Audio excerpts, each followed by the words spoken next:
Another Bite, hosted by John Dick, Jory Monroe, Leslie Green, and Ariel Boswell, is brought to you by the HubSpot Podcast Network, the audio destination for business professionals. Now, this show is really cool because each week they break down episodes of business television show Shark Tank, offering their own unique thoughts, discussing the spin-off companies, the critiques, and even talk with some of the folks who pitched to the sharks and lived to tell the tale.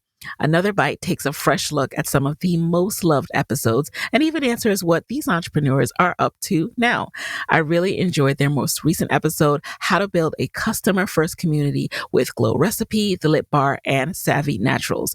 In this episode, Ariel, Leslie, and John break down Glow Recipe's customer-first community building. They also talk about how The Lit Bar overcame Mr. Not So Wonderful's name calling and why the sharks and the Savvy Naturals cap table woes could not stop its love story. So definitely check this out. It's a really interesting listen. Listen to Another Bite wherever you get your podcasts. You're listening to Side Hustle Pro, the podcast that teaches you to build and grow your side hustle from passion project to profitable business. And I'm your host, Nicaila Matthews-Okome. So let's get started.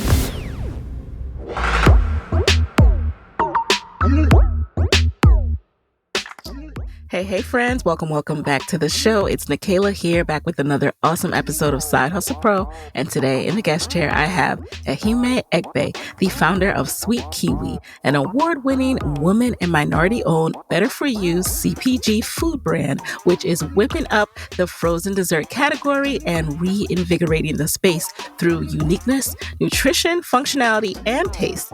So a uterine fibroid diagnosis led her to a greater understanding of the power of food. She then started to change her eating habits and delved into learning more about different ingredients that support our body's development.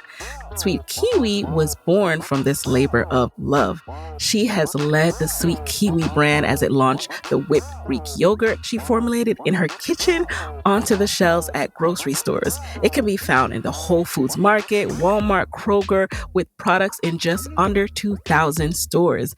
And in today's episode, she shares how she started this brand while working full-time, how she delved into the restaurant industry for a bit to really get a sense of the food space, the pitfalls she's made along the way, and how she is raising money for her business and continuing to grow. I love this episode. I consider this a masterclass episode. So let's get right into it.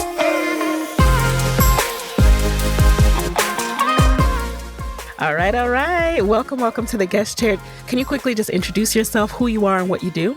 Hi, my name is Ehime Eigbe. I'm the founder of Sweetkiwi. Sweetkiwi is a frozen dessert company. We make a delicious with frozen Greek yogurt that bridges the gap between good for you functional nutrition and great taste. You can find our products in grocery stores across the country. Awesome. You know, as I was getting ready for this interview, I realized I have tasted your yogurt. You sponsored there. I went to like this food festival type of thing back in like 2018. I forget I forget the venue, yes. But I remember. I think it was like jollof just. Yes. Okay. Was yummy. Yes. So tell me, why frozen yogurt? Like, what attracted you to this particular product? So at the time I got started, I was diagnosed with a uterine fibroid, and I was looking for ways to eat better.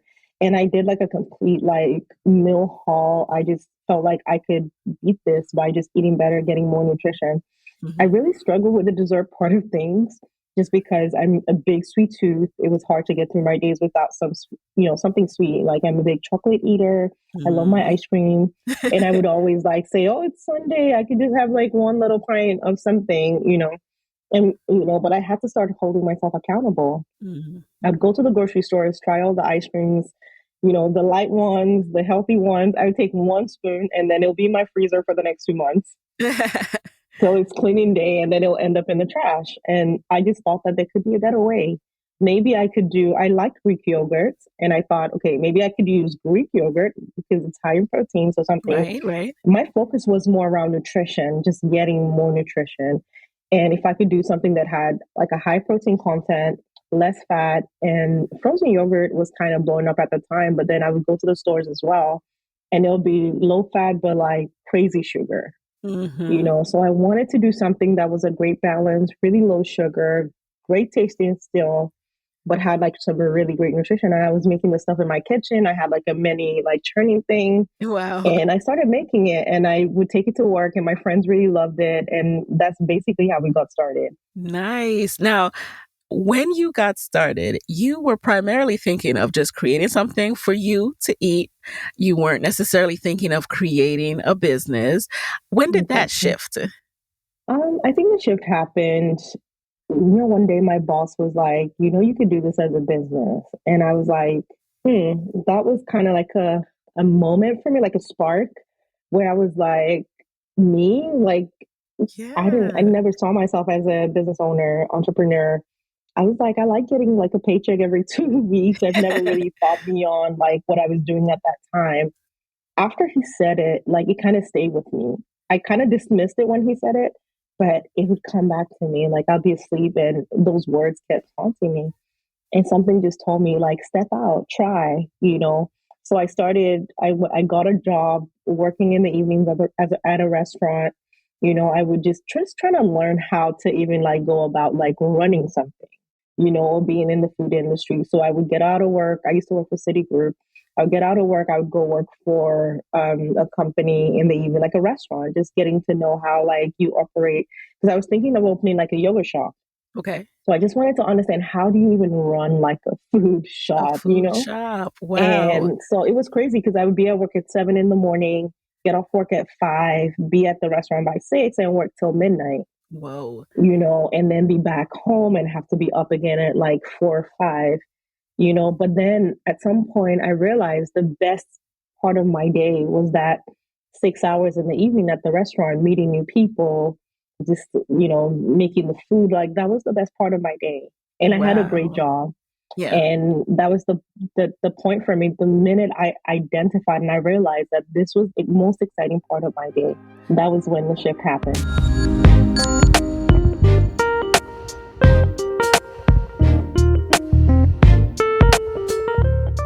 That is so crazy to me. Like, I've never heard that before. First of all, your boss telling you should start a business.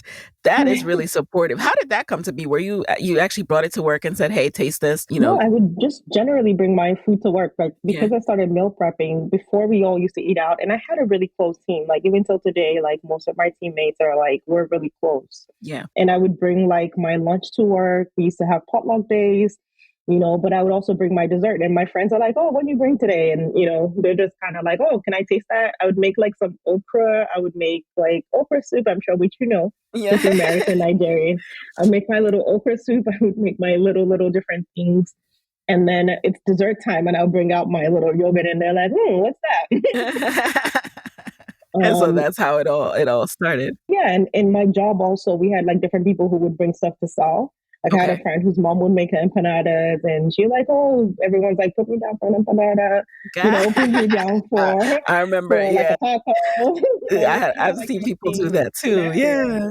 And then what was also something else I don't think I've heard on this show is you identifying like, hey, if I want to get into this world, I need some more exposure and deciding to get another job. Most people are just trying to leave their one job. You get a whole other job, have even less time Absolutely. to do the side hustle. So, how long did you do that? And at what point did you start tinkering even more in your kitchen to create what is now Sweetkiwi? I did that for about 6 months. It was the craziest time. I was always tired, I can but imagine. I was always so excited as well. And I think that was the realization for me. I'm tired. I'm supposed to be complaining and Hmm. I'm supposed to be trying to quit. But every day I was so Mm. excited because I was learning and I was just getting more knowledge. And I was always so excited to go to work. And one day I just told my friend, like, this is like the best part of my day, and that's saying something. I would do the restaurant in the evening. I would do my job in the mornings. And at some point, I realized I'm going to do this. I'm going to take it seriously. I went and registered the business and got my business registration. And I kept working. I kept trying to find out, how do I make this product better?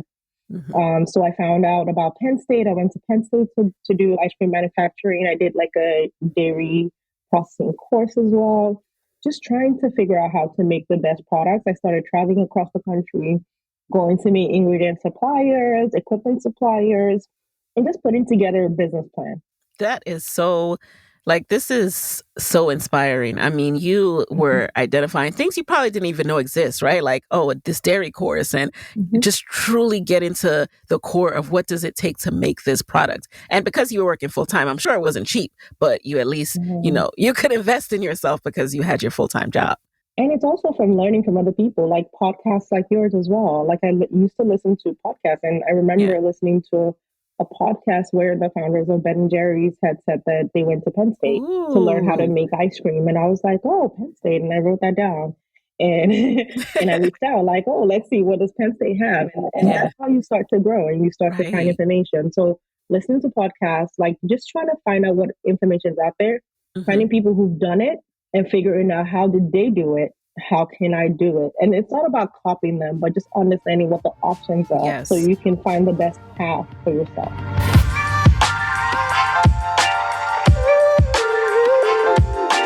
So I understand that you open physical locations in Nigeria. Why did you start there? And what was the first step there?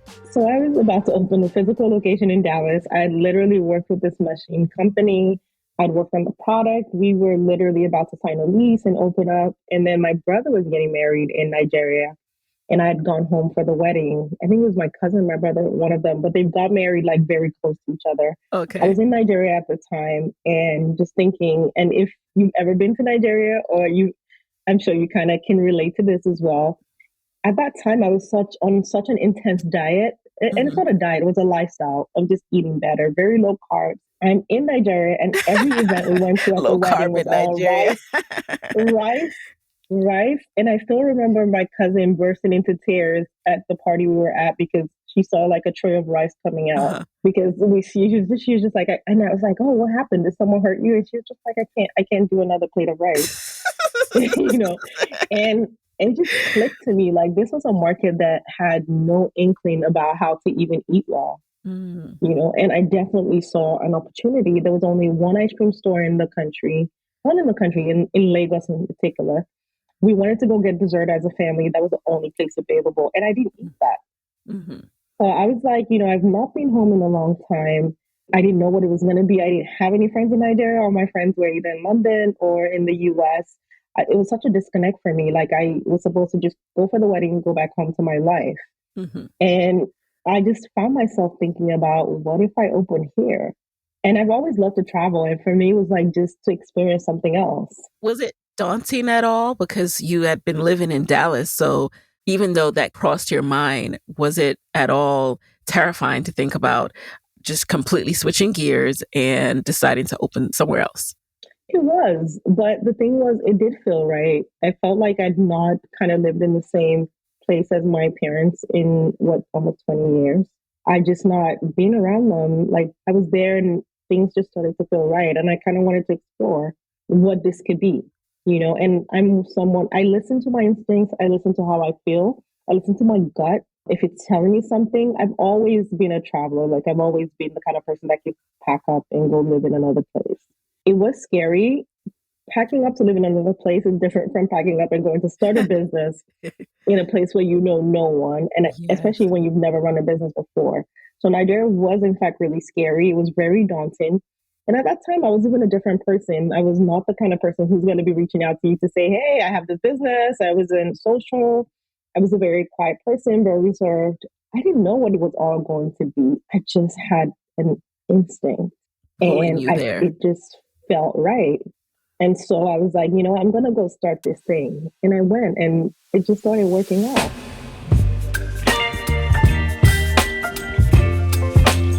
Now, when you moved, how long did it take you to find a location and open up? 3 years, a Wow. long time. So it didn't just all start falling into place. No, it was the craziest thing. I got there, we were supposed to do a tasting event just for people to try the product. So Right. we did a pop-up at this marketplace called Espace. They would have like a monthly marketplace. And we were giving out samples and people started fighting over the products. And people come to me, oh, I want you at my wedding. And someone literally paid me right there and then to do their wedding. And I was like, wait, people would pay like so much just to have like this at their wedding. And it Mhm. clicked like, oh, why don't you start doing that? Because it's a way to get money. Oh, okay, so that's how you started getting money. And at this point, you had already created the physical product, right? You had like Yes. packaging for it and all of that. And No, we didn't based on, even have packaging. It was just oh the no, product. just the product. It was just the product. So we would put it in Oh, these paper cups, uh-huh. kind of like a regular store, right? And we just started like, I was just giving out, the little samples like in a yogurt Yes, shop yes, in the white. yes. That's what we were doing. Oh my We were just gosh. giving out samples. I just wanted to know what people thought about the product. Yes, And that day we booked our first event, like a wedding. We did this wedding where we catered for like almost 500 people. yes. It was a big hit. We got more people calling us for more weddings. And before I knew it, we were creating this catering business.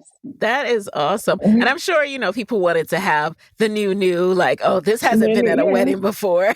yeah, They haven't seen this. exactly. It was like really different. And before I knew it, like we were catering not just like weddings, we were doing like corporate events, we were working with Hmm. like banks. We had a partnership with LVMH. We were creating flavors for Moet and Chandon, for Clicquot, Belvedere Vodka. We worked with Pepsi, Coca Cola. It just really took off. Wow. At some point, I mean, it did come with a lot of work, a lot of reaching out to people. Like when I first got there, because I didn't know anyone, I remember I had this Blackberry. So I would just send out messages on Blackberry, well, if you have a party. Hmm. Um, I was really shy to go out there and just Yeah. like, but I remember running out of money. Oh, And as I started to run out of money, it was like, what are you going to do? yeah. And was that the initial money that you had for the business, was that all Yeah. savings or had you done any fundraising for that first It start? was like my savings, my 401k. Uh-huh. At that time, no one even knew what like fundraising was, what like Mm. VC investment. Like we didn't have those conversations. Like I'm so jealous of entrepreneurs who start now Yep. because you know those things from the jump. Like I was literally using my 401k to start this business. Wow. And what year was this? Was this 2011? This was 2011. Yeah. 2011. Yeah, different time. Just you saying BlackBerry, I'm like, yes, I remember the BBM messages. So you started the process and it took you 3 years to get a physical location. But once you got that location, what was that process like? That was another crazy process. I remember we got a location, we had paid, I didn't even have the money to pay for the space, to pay the landlord. Wow. And I remember calling my uncle to borrow some money. And this is an uncle I probably never spoken because I didn't live in Nigeria like that. I grew up in the UK, then I moved to America. So there was this disconnect, but I needed money. And my mom was like, oh, call him and I'm like, practicing praying.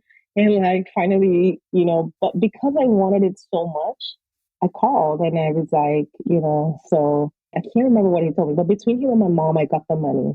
And then I paid for it. And then 2 days later, I was told by the landlord that someone made a better offer. And I had paid like 10 million naira for like 5 years. And I was like so gutted, like just so disappointed because I was so excited. I thought like finally this is going to happen. And after that, I just like packed up my stuff, came back to the US, so heartbroken. Wow. So wait, did they take your money and then say, oh, but we got a better offer? Or did you get your money Yeah, back? but yes, he did. Okay. He was like, oh, come pick up your checks.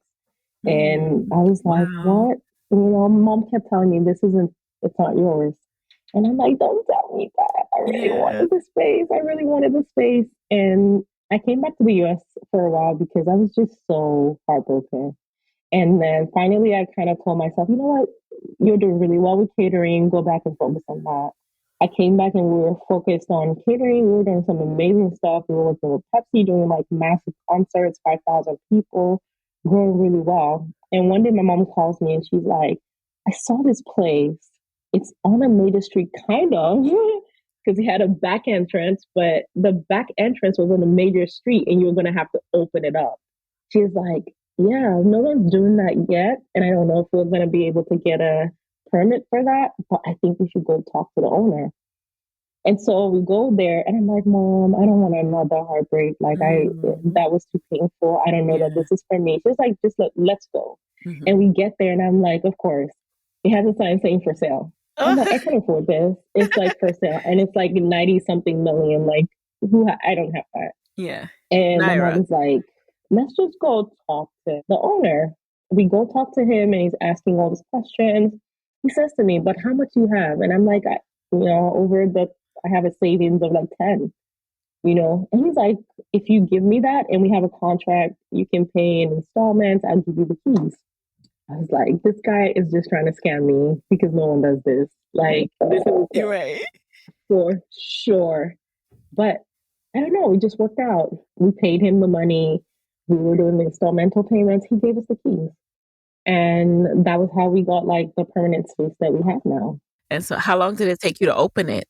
Maybe about 6 months. We did Okay. the fit out. We had a company to kind of fit it out, and we were able to launch like March of 2014. And I remember the day we opened, it was like, it just blew up. If you're anything like me, your 2023 is probably off to a busy start. As a leader, it can be challenging to align your teams on a shared mission and goals for the year. But with HubSpot CRM, you can keep your marketing, sales, operations, and service teams in sync on one powerful platform that grows with your business and leaves your competition in the dust. Capture leads, boost sales, and engage customers all from one powerful platform. Tools like a unified contact record, help desk automation, and customizable reporting make it easy to unite your team around a single source of truth, which means you can spend less time managing your software and more time connecting with your customers. Learn how HubSpot can help your business grow better at HubSpot.com.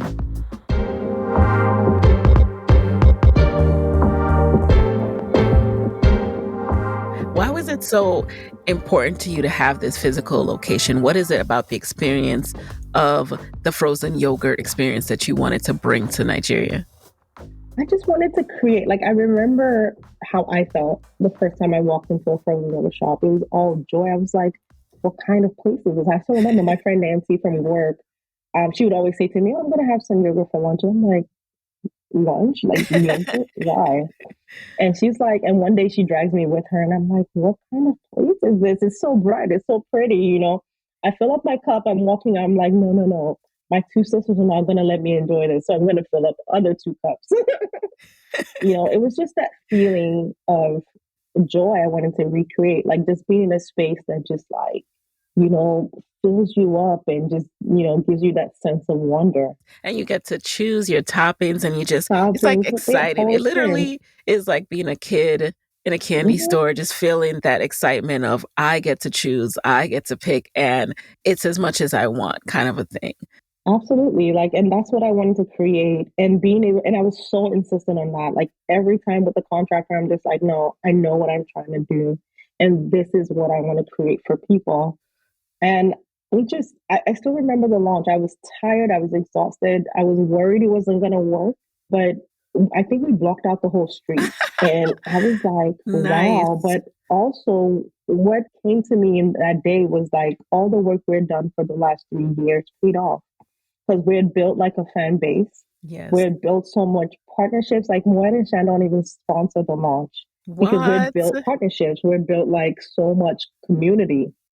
So we opened and we had so much support, so much. Nice. The location that you were in, was it a location with great foot traffic? Like after the launch day, did you have to work on getting people in there, or was it a place where people were naturally in the area and would see your store? We were on a major street, so that helped. But typically, that street hadn't really blown up with like a lot of stores. Now it's something different. Yeah. But as soon as we opened up, everyone realized, like, what? This could be a major high street. And everyone started opening up right next to us. And and I guess because people saw how well we were doing as well, like we were packed out all the time. What was the process of creating the actual yogurt? In terms of coming up with new flavors, was this something that you were able to do in Nigeria as well? Or were you doing that work partially abroad and then bringing the flavors over? No, I mean, we were doing it in Nigeria. One of the exciting things about doing it in Nigeria was Nigeria is so blessed with so much fruit and Yes. vegetables and just like really things that are unique to Nigeria. So it was really exciting for me because I got to take like local fruits and local things and make like really unique flavors that were unique to Nigerians. And that's what they loved about our products as well. One of the advice I got before I moved to Nigeria was act global, but think local. Ooh, yes. And so I had to really put my mind in the mindset of like the Nigerian consumer and not try to push my American experiences or my foreign experiences on the Yes. consumer. And I think that translated really well.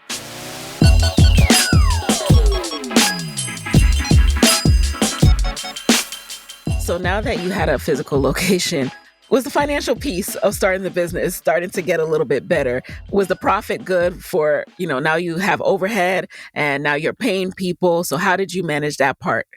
I think that it was great. We were making a lot of money, but also I would say at that time, it was really hard. And I also made a lot of mistakes as well, which is okay because I'm new to this.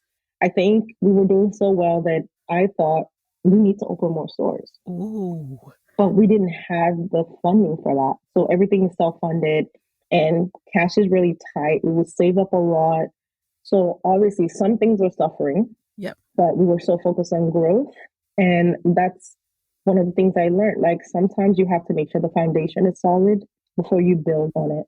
Say that again. So you opened a second location, though. We opened a second location in like a mall, and it cost us so much money to do. Wow. It was another like really beautiful space, great experience. But the truth is, we didn't have the funding, so we were stretching our cash flows to do that. So stretching your cash flows, so many things are suffering.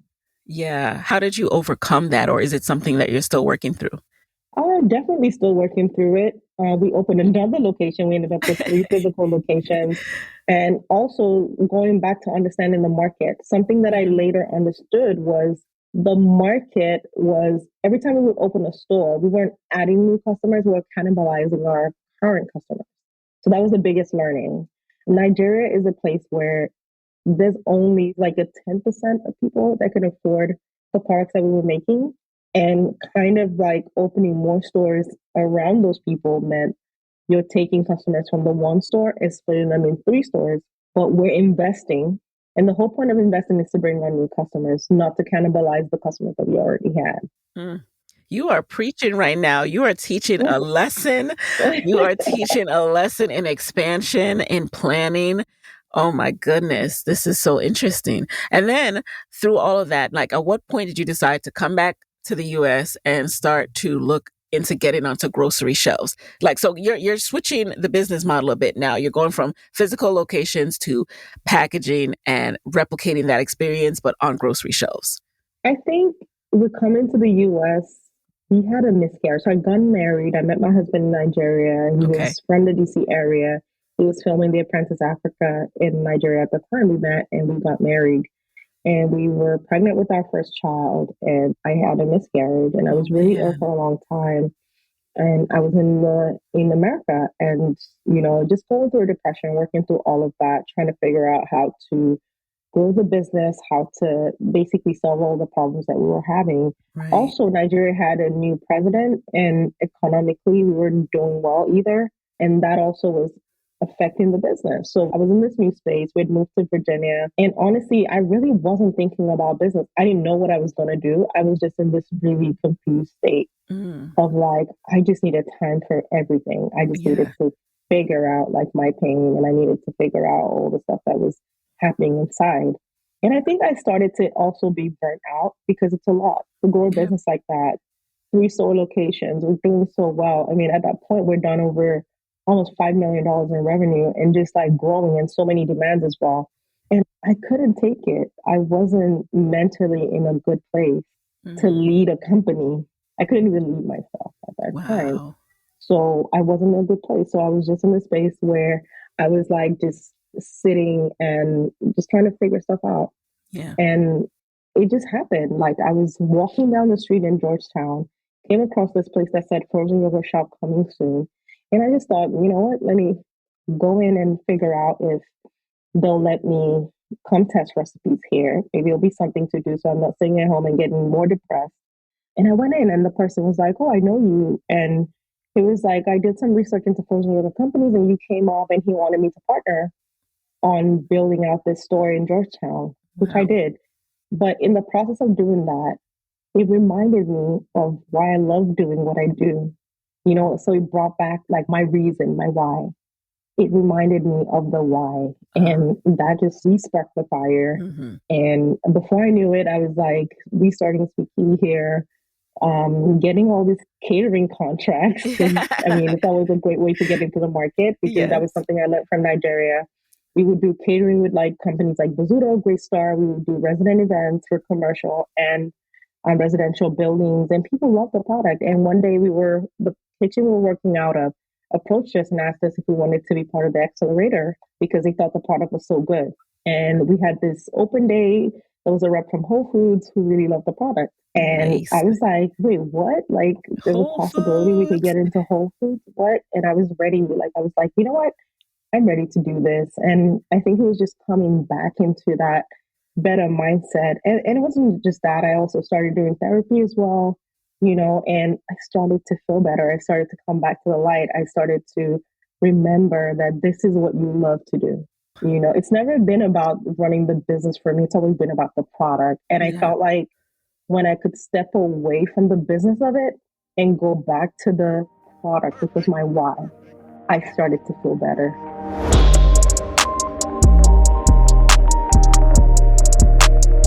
Thank you for sharing that with us. I mean, that is just obviously it's an important part of the story. It's an important part of how you found your way back to this. And, I don't take for granted that it is a very personal and vulnerable thing to share. So thank you for sharing that with us. And I'm so inspired by how you were able to come back to the light, like you said.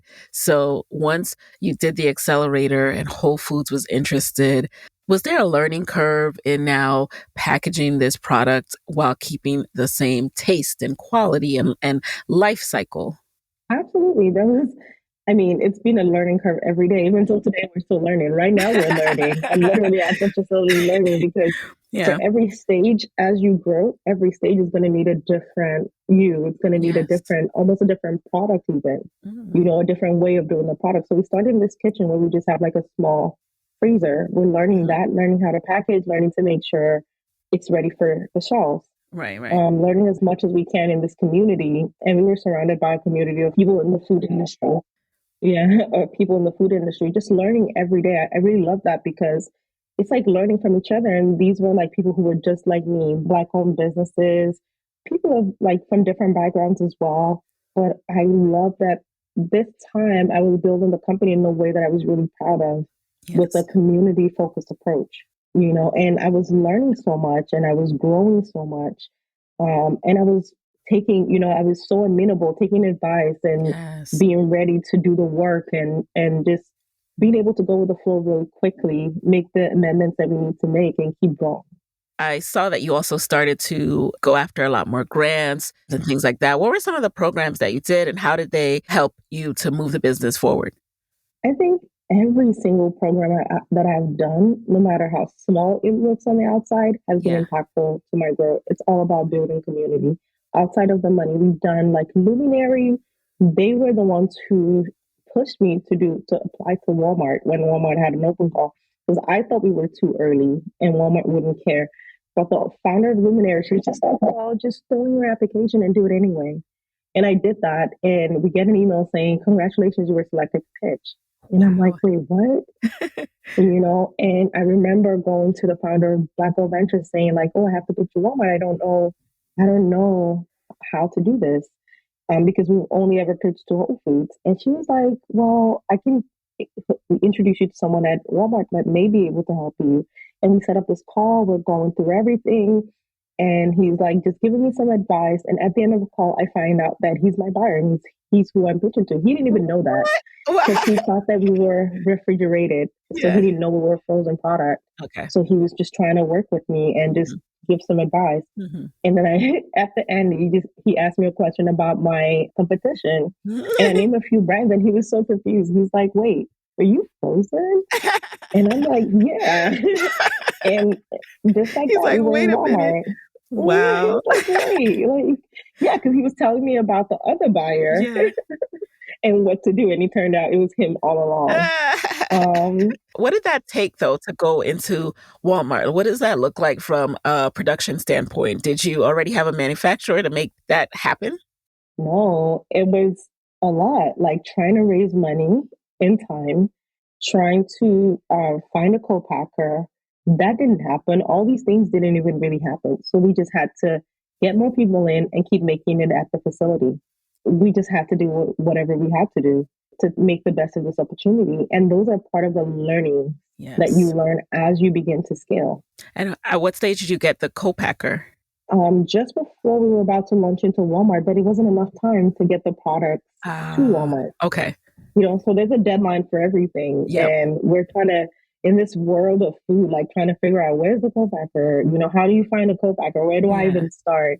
And that's where community comes in. People who have done it before, who can give you like the right advice about how to go about it, because Yes. there's so many pitfalls. There's so many things that could go wrong. Mm-hmm. I remember our first run with the co-packer, the product was so grainy. I didn't know why. Oh, yeah. And it's like, what do I do? We can't deliver this product. Like it Yeah. was a lot. And I think that people don't understand how hard it is, especially when you're a business that's self-funded, Mm-hmm. And doesn't have a lot of funding. And that's why we do a lot of grants, because those things help us to Yes. keep growing. Absolutely. I mean, that sounds like, your worst nightmare. Like you finally find a co-packer and what? You're not getting the formula right. I love that you were able to tap into, you mentioned Shelly from Black Girl Ventures and, that community that you were able to reach out and they're like, I'll put you in touch with someone. I hope that resonates with someone who's listening to this. Don't be afraid to ask. More people want to help than you think. And your village is bigger than you think in this world of Black woman entrepreneurship, you guys. So please, please tap into that.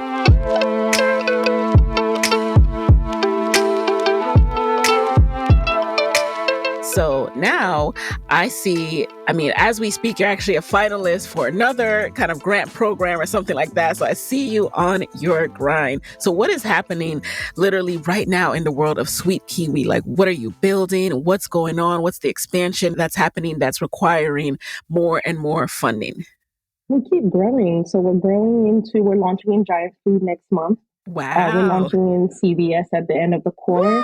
What? Nice. We just have so much growth kind of lined up. So many things happening. We're also trying to diversify our channels. Yes. We're looking to go into hotels, airlines, just trying to do some more partnership, get some more brand visibility, trying to bring on more people on the team. Like up till last year, it was just me and my husband. Okay. And now I think we added one more person, a finance person at the end of last year. Now we're up to 5 people, actually Nice. 6. Those are the things that we need funding for. We need more people because I barely sleep.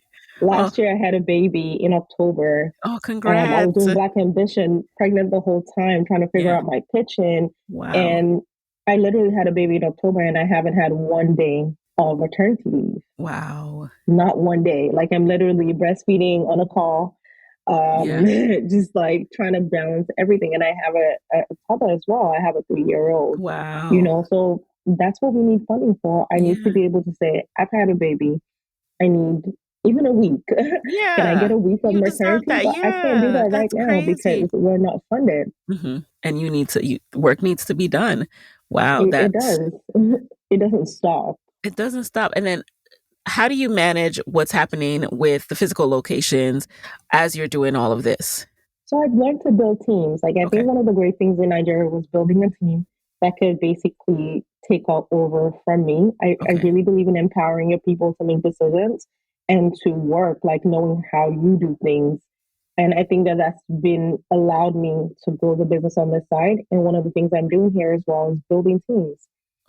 So I can also maybe, I don't know if I'm having another baby, but I could say like, hey, I want to take a month off just to bond with my baby. Yeah. That's it right there. Like the building of teams is so critical, so crucial. What have you learned about that as you've grown? Like what's been helpful in having success with building the right team? So I've learned, I think end of last year or this year actually, I learned one of the biggest lessons with team members. I realized I need to hire someone who knows more than I do. Ooh. If I'm the smartest person in the room, then there's a problem. So that was my biggest lesson. So bringing on people, whether it's marketing, I still remember bringing on my marketing person the first time we had a meeting. I was taking notes. I was like, what? Really? Yeah. I didn't know I could do that. I didn't know that. And I was like, wow. That was the moment where I realized you need to hire people who have more experience than you do, who know more than you do.